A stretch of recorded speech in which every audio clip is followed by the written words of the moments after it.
Masa aku umur 10 tahun, kami pindah ke rumah sewa baru. Ayah kata harga murah sangat, rezeki katanya. Tapi masa berdiri depan pintu, mak tak terus masuk. Dia pandang rumah tu lama. Macam ada benda yang dirasa, tapi tak nak cakap. Rumah tu kat hujung taman, cat kuning pudar, pagar karat bunyi macam jeritan bila dibuka. Malam pertama, aku tidur kat ruang tamu dengan abang.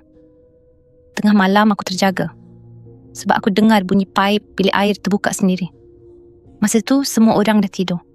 Aku kejut abang, dia marah, suruh aku tidur balik.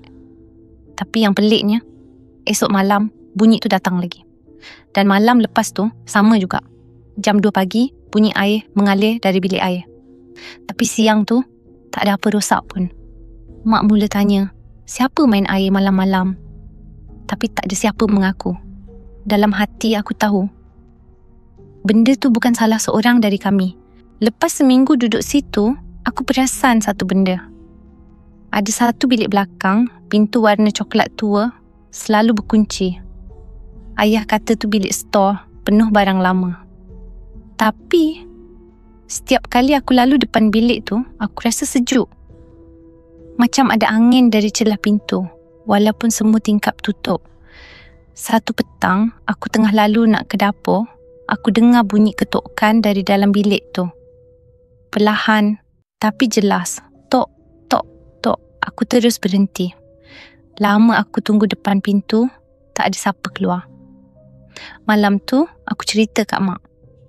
Tapi, sebelum aku sempat habiskan ayat, ayah dengar dan marah. Jangan pandai-pandai reka cerita, dia kata. Itu tikus. Tapi dalam hati, aku tahu. Tikus tak ketuk pintu 3 kali. Tepat jam 6 petang.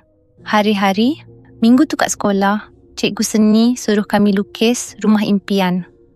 Semua orang lukis rumah besar. Ada kolam, ada taman. Tapi aku lukis rumah yang kami duduk sekarang. Aku lukis pagar karat tu. Cat dinding kuning yang dah pudar. Dan pokok besar kat depan rumah yang selalu aku nampak dalam mimpi. Bila cikgu lalu tepi meja aku, dia berhenti. Dia tenung lukisan aku lama sangat. Muka dia berubah. Lepas kelas, dia panggil aku ke belakang. Dengan suara perlahan, dia tanya, "Kamu tinggal rumah ni sekarang ke?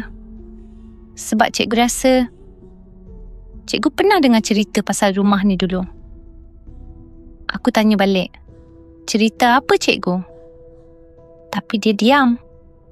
Dia cuma pandang aku dan cakap, "Kalau kamu dengar bunyi ketukan, jangan buka pintu.